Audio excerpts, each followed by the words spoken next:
Hi, everyone, and welcome to the a16z podcast. I'm Hannah, and in today's episode, we have our own Ben Horowitz moderating a session with Okta's COO, Frederic Kerrest, and Dominic Shine, who's the CIO of News Corp, plus Brad Peterson, who's the CIO of NASDAQ, on securing infrastructure from mobile to IoT and beyond. This session was recorded as part of our inaugural A16z Summit. All right, so before we get into the real hardcore security stuff, let's talk a little business. And Dom, News Corp's in an interesting position these days coming off of an election. You're representing kind of one of the most important companies in traditional media. How do you think about your role technologically in moving News Corp forward? Wow, what a question. You might have picked up already, I'm British, so I can probably take the fifth on this one. Yeah, it's an interesting time. Obviously, nothing going on in politics here or in Europe either.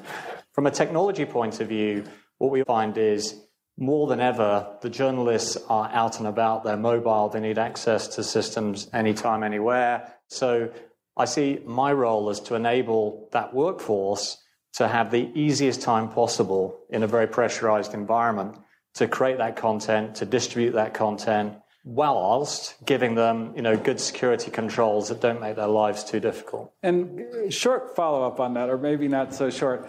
The other thing that happened this election was apparently the Russians got involved. Were you concerned that a foreign entity or someone might actually hack the Wall Street Journal and try and change the news, at the exact wrong time? So I think we're always vigilant to that sort of risk. I think our concerns were more that we might have a repeat of the denial of service attacks of the previous weeks, so we might have disruption. Mm-hmm. But we have a lot of safeguards around protecting those crown jewels, those assets. So one of the things that's got kind of tremendous technological momentum is the technology known as the blockchain and implementations such as Bitcoin and Ethereum. And it's been posited that the right place for a stock market exchange isn't NASDAQ so much as it would be the blockchain, because then you could have software set the order handling rules and everything and get to a more kind of fair exchange and a much lower fee exchange. When you look at that, how present a threat is that compared to a future threat? And then how are you thinking about that technologically and what NASDAQ has to do to going forward? Before NASDAQ, I was involved with PayPal, which is a consumer-based, product, and Schwab, which is the investor side. So now with NASDAQ, we're focused on the list, what we call the listing side, which is really the issuer or the company. What I always like to think about is the products for both ends. And the products for both ends need a lot of change and modernization. And maybe we'll get into this, the consumer side. There's a tremendous amount that doesn't work for our existing banking, consumer products, and investment products. So for specifically NASDAQ and an exchange, I would say that on either end, we will always have those two customers. Mm-hmm. And everything in the middle is up for grabs for re-engineering. The fact that we're in the middle means that we have to think about how we rethink our role entirely. Right. I think the main one that is really interesting is the physical world. When you had trading was proximity based. Yeah, right. Well, you were a disruption to really the New York Stock Exchange. Yeah, right? We were the ones, a group of people that got together and said, these things that people do, waving their hands and throwing paper on the floor at the end of the day and sweeping it up, seems to be a little outdated. So, why wouldn't we do these with computers? That was all, though every city had a stock exchange, and there were physical places. So the record keeping was distributed. That's why we have the DTCC, which is a centralized securities depository. It's centralized because mainframe technology was all you had at the time. So I think the architecture was already envisioned in the 70s to be distributed, but the technology, the solution was only centralized. I would say that we are going to go more towards a distributed record-keeping system because we can now. And that's what's really exciting about blockchain. For us, we build technology for CSDs outside the U.S. We see that becoming more of a distributed record keeping. And do you think that will make it? It's more efficient. So it will be lower. It will lower costs and absolutely speed up the process. And how about techniques such as high frequency trading and so forth? Will that become more complex and elevated to only the very best players, or will it become obsolete in the distributed world? Well, I like to look at... We're unpredictable. No, but I think that, I was in New York City, even though I lived in the West Coast at the time during 9/11. And I was really surprised to hear that the industry, financial services, had massive data centers on Manhattan. Yeah. And I'm going, why do you have that? And it was because they over-indexed for speed and latency around trading, that you needed the compute, the Sun microsystems that first were right there on the trading floor. And then big reputable firms had major data centers in Manhattan. And if you think about why would you have a data center in Manhattan, you would want to have it many other places where there's low taxes and low cost of power. So and lower chance of terrorist attack. If you look at the investment space where Schwab have their data centers, where Wells Fargo and B of A and Amex have their data centers, they're in these places that don't have natural disasters. They engineered for risk, whereas the exchanges moved from Manhattan to New Jersey. Yeah. You can look at it almost like skiing. When skiing was going, you had longer, faster skis, and then someone invented the snowboard, and you changed what you were really designing for. It's designing for fun and performance. So I would say speed has already been exploited, and now it goes back to, I think, security, fairness, and resiliency are going to be balanced out. So we probably won't end up with massive data centers in New Jersey and Chicago. You would put them in other parts of the world that are safer and more secure. As that is re-engineered, there's an opportunity to introduce blockchain technology. So that's what I'm pretty excited about. That is interesting. So given what both of you have to move towards in the future, you clearly have to embrace the great re-platforming to mobile. I'm not going to ask you. And cloud. I'm not going to ask you if you're going to mobile, because that would seem like a ridiculous question. But what are the challenges as you widen the attack surface and you just introduce a very different kind of technology for consumers to access your services and businesses to access your services? I'll start with you, Don. Sure. So from a security point of view, you mean primarily? Well, security or whatever. We're a big organization, 25,000 people, over 10 major businesses. So the first challenge in any big change is, how do you get the balance right between letting each individual business go their own way, move at their own pace, and bring all the advantages you can by working as a group? That's the first thing with mobile. So we try and allow the business units to really go at fast speed to develop their mobile products, bring the best products to bear, keep improving them. But increasingly, we're deploying common deployment platforms, API frameworks to try and speed up how they deliver that, reduce the cost so that we don't have to do the security testing over and over and over again. The more you do that, the more that you open you up, the more you have to be vigilant and to make sure that you've got the security aspects right. So there's a lot more vulnerability testing, there's a lot more scanning of that. I think for internal users, everything we do now, we would not buy a product for enterprise technology unless it had an excellent mobile app, an excellent experience. We want to enable our workforce to work wherever they want, whenever they want. Again, with that, you need great user experience, but you need good security. So, that's been a key part of that architecture to really help us unify that and lock that down. So that takes away quite a lot of the headaches for us. Yeah. So, Freddie, what is Okta doing on mobile security, and how is your approach different than some of the things that people have deployed? I think that you touched on one of them, which is people are just trying to innovate and create new applications and new experiences, and they're doing that both for internal constituents but also externally. So you just want a better interaction for your customers and your partners on a lot of this. The operating systems have become a lot more powerful in the devices that everyone has in their hands. So you can now leverage a lot of what's available in the iOS, in the Android operating systems in terms of the profile, which means you can provide a much richer experience. That has a lot of financial implications because the employees are showing up with mobile devices that we all have, which are basically supercomputers, but they're expensive. So you want to enable your workforce to take advantage of the tools that they have, but you want to do that in a very seamless experience so that they can still use the business tools, but do that in the form factor they're used to and make it very easy. So just taking advantage of a lot of the new infrastructure and technologies that are available out there. Got it. And Brad, when we talk about mobile and mobile security, given that you're dealing with transactions, the user interface design security and the integrity of the transaction, how does that change when you go to mobile? Well, going back to the Schwab days, everyone really wants access to their money on their phone. It becomes, as long as you don't lose it. It's kind of the old trick of ATMs. What ATMs did when they first set them up is if the network was down, you couldn't get money out. And so they did some risk management and said, without being able to check your balance, will make you good for it. There's some amount of risk management that you want to build into just making sure that someone isn't left with zero access to their money when they're looking at their watch or their phone or their endpoint device being a replacement for the physical wallet. Eventually, though, you need to connect back into what is likely going to be the future of storing your bits that represent your assets or your money in a cloud.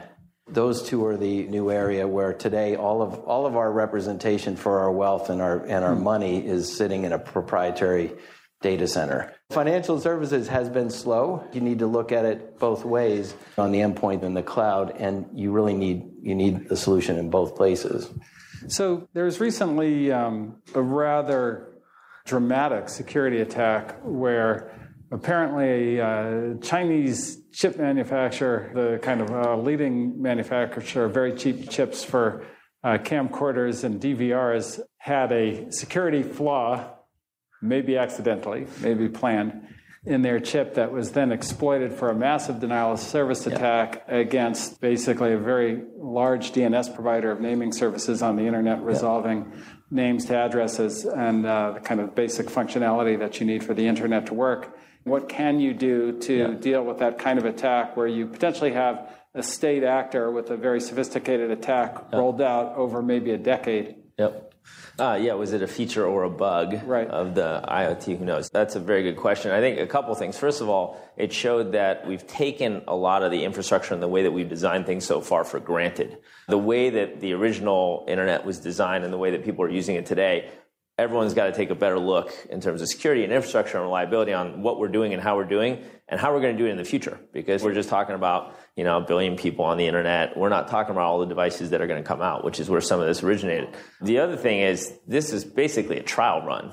I mean, this is in very small form. It's a diagnostic of what's going to happen. In this case, it was some cameras at home that people are plugging in and using, and it's broadcasting a lot of data, and these folks were able to take this data and point it towards a specific service.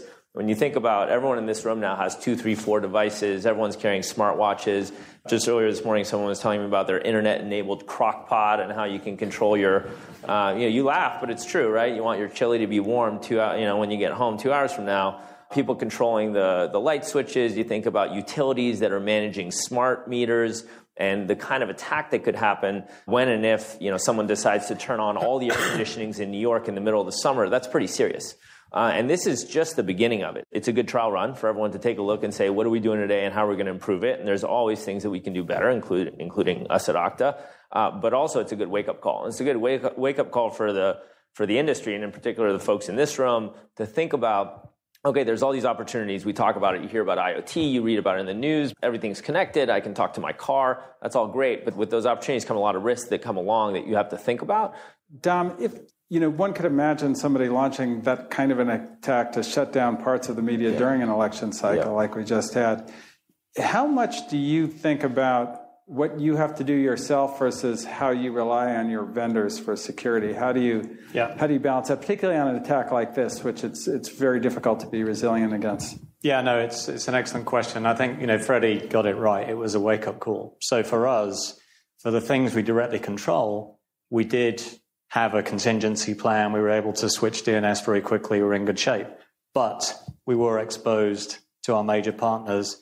And really, it crystallized for us a knowledge that, you're only as good as your weakest link, your weakest connection. So I think for us, it's ignited now a real passion to work with our partners to say, okay, let's look at this risk and make sure it's mitigated. But now let's really think, what are the other things that could occur? Have you thought through that? Prove to us that you've got a contingency plan, you've rehearsed it. So I think you'll see organizations like us taking a much more strong stance with those partners in doing due diligence around that when we select them, and also monitoring how they work on an ongoing basis. Right. And Brad, do you have a similar view, or do you see it differently, or like what's even possible financially as these attacks escalate? We have to worry that we're a big prize for just terrorism. If you can take down what is represented, New York Stock Exchange, NASDAQ, as capitalism. So we have to work with the government because we're not going to outgun any nation state. We're deemed critical infrastructure in the U.S. Everyone in the U.S. that's deemed critical infrastructure has formed a group so that we can talk amongst ourselves very rapidly. For the exchange itself, it is not open to the internet directly. So that's more of a permissioned environment. So I think that's one. But clearly, you've got to let applications in indirectly. Yes. So in the early days of the web, actually, because everyone wanted to be web enabled, the exchanges were web enabled directly in. So we've since changed that. But it was, some over-eager folks in the late 90s actually said, well, let's just bring access in from anywhere. So that's changed. But, we have to think about it from it's not necessarily for economic gain or crime, but there's also just the embarrassment factor of the U.S. And in those critical infrastructure discussions, do you end up being privy to information about, particularly state actors, that are concerned? So there's fairly frequent warnings about who might be the target, but in general, financial services institutions do get early warning about campaigns. And it usually is related to some event that is a reaction to a foreign policy action by a group of countries, and there's a retaliation. Right. So we are seeing that. You almost can read the news and go, uh-oh, something's going to be coming our way, and hopefully, it isn't effective. The beauty of having the ability, if someone gets hit, we can quickly share it, then understand how you might thwart it, and definitely check. You get better ability to check where it's coming from. Right. So there's early warning that way. Okay, good. Well, on that happy note, I will open it up for questions if anybody's got questions. Do you think about working with 2 or 3 top vendors that are really going to provide the security that you need, and maybe let go some of the vendors you've been using that maybe have higher vulnerabilities, or just how do you think about consolidation of vendors in this world? So I don't think it's about consolidation of vendors. I think it's about making sure that all our vendors and partners achieve the right standard. They can be a unifying force to tie together some of that. But I think we'll continue to use best-of-breed tools underneath that, and we'll continue to monitor those, make sure they're fit for purpose. But security is very important, but it's not the only consideration. So we'll still look at it as a balanced portfolio of things we assess. So I don't see us saying, let's just go with one major vendor because we like their security posture. I think there's a de-risking actually in having a broader suite and having options. How do you see your security spend changing among the various subsectors of security that you spend today? Is there a particular area that you're going to emphasize more than before? I think in overall terms, we're spending more on security. So over the last year, 18 months, we've been driving a big maturity improvement program across the business. Things like single sign-on have always been very difficult. Now they're good and easy to use. We're spending more on data loss prevention, endpoint management, vulnerability scanning. Also, in terms of services, we use sort of red team testing approaches. We'll do actually our own hacking internally to try and find vulnerabilities. So I think those are some of the major areas where we're investing more. I would just add, in addition to what Dom said, we're seeing more for the privileged access employee user behavior analysis. And it goes to some of those events like the pilot who drove the plane into the Alps, really having a more dynamic view of an employee who may have been hired, has gone into some type of stress or trauma in their personal life, whether it's mental illness, whether it's financial. There are certain roles in the company that you have to figure out how you look at them more regularly. So I think that's an area of opportunity in addition to the ones Dom had. All right. Well, I would very much like to thank our guests, Dom, Brad, and Freddie, and thank you for joining us.